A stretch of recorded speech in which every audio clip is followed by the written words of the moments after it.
Hello everyone, how are you doing? My name is Ryan Kelly and I'm going to be hosting you on another episode of Know Your Bosses. Know Your Bosses, if you're not aware, is a show where I'll review some of the most classic of bosses to the less known bosses. I'll rank them based on their difficulty, creativity, appearance, and fighting style. And in the end, the boss will get a ranking from avoid the fight to pursue the fight, and a ranking from 1 to 10. So now that I've quickly gone over the rules, we can talk about the boss that we'll be fighting today. Today I'm going to be talking about a Legend of Zelda game. I have not played many Zelda games, but that is not going to stop me from trying to cover a boss from a Zelda game. And since this is my first Zelda boss on Know Your Bosses, I thought that we should cover a boss from an epic Zelda game. Oh god, I used the word epic. Okay then. Ocarina of Time is the game that we'll be covering today. So I guess I'll be covering the bosses from this game in order since this is my first playthrough of the game. But don't worry, I'm going to play the boss multiple times so that I know what I'm talking about. So with that, let's talk about the classic spider boss, Queen Gohma.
Location. Queen Gohma is the first boss that Link faces in the game. This beast is located in the Great Deku Tree. The Great Deku Tree acts like a test to get you ready to play this game. This level is considered as a mini dungeon in the Legend of Zelda games.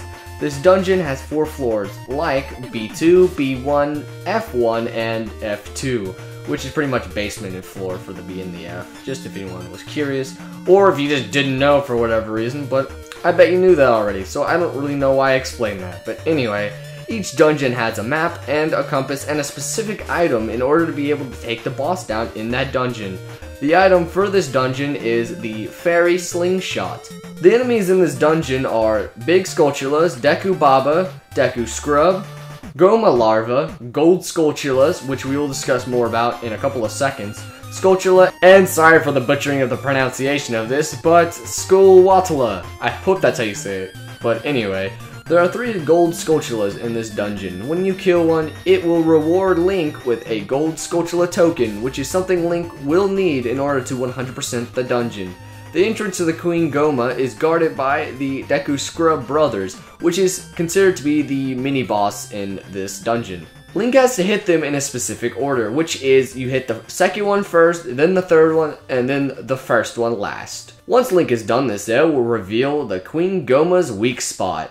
Boss information. This boss is known as the Parasitic Armored Arachnid Gohma. Her name in Japanese is Kokaku Kinusu Gohma, which means Shell Parasite Beast Gohma, also known as Queen Gohma. In the game, the only time she is referred to as Queen Gohma is by the Deku Scrub brothers, when one of them says, "How do you know our secret? How irritating. It's so annoying that I'm gonna reveal the secret of Queen Gohma to you.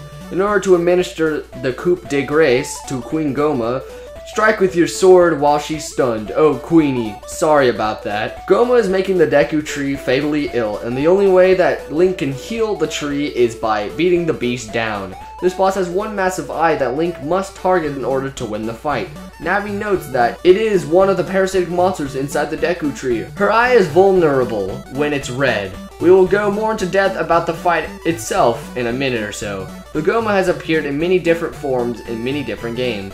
The games she's appeared in is The Legend of Zelda 1 for the NES, Link's Awakening, Oracle of Seasons, The Wind Waker, Four Swords Adventures, and Twilight Princess. She has also made an appearance in the new Zelda spin-off game Hyrule Warriors. Strategy. Once Link has gotten everything he can out of this dungeon, there's one last thing he needs to do, and that is to face Queen Gohma herself. The way to start the fight is by looking up at the ceiling. When you do this, you will see the beast hanging on the ceiling, which will activate the cutscene for Gohma. The way that you have to beat this monster is to aim your fairy slingshot at its eye and fire. This will cause her eye to go red, and then Link can attack. You can also use the Deku Nuts to attack the eye if you choose. Once it's hit the ground and stunned, Link has to rapidly hit the beast in the eye with either his Koriki sword or the Deku stick. Once the Gohma is not stunned anymore, she will climb up to the ceiling of the room and attempt to summon her Gohma larvae to attack Link. Once the Queen Gohma stops walking around and starts laying eggs, Link will be able to attack her in the eye with his fairy slingshot again, which will stun her, allowing him to damage her with his sword. If Link shoots her quick enough in the eye, he can prevent her from laying a single egg, thus removing one of her methods of attack. But if you're not quick enough, then you'll have to deal with the larvae. They are not too hard to deal with. Link is able to kill them by just swinging his sword around, but it is a little bit tedious. Once you've dealt with this, then look for the Gohma and hit it in the eye again to make it fall. At this point, Link should be able to kill it. Once the Gohma has been hit enough times, she will be defeated and a blue portal will appear with another reward. Rewards. One of the rewards for defeating the Queen Gohma is one of the 8 heart containers in the game, which will give Link another heart so that he can have an extra 4 hit points of health.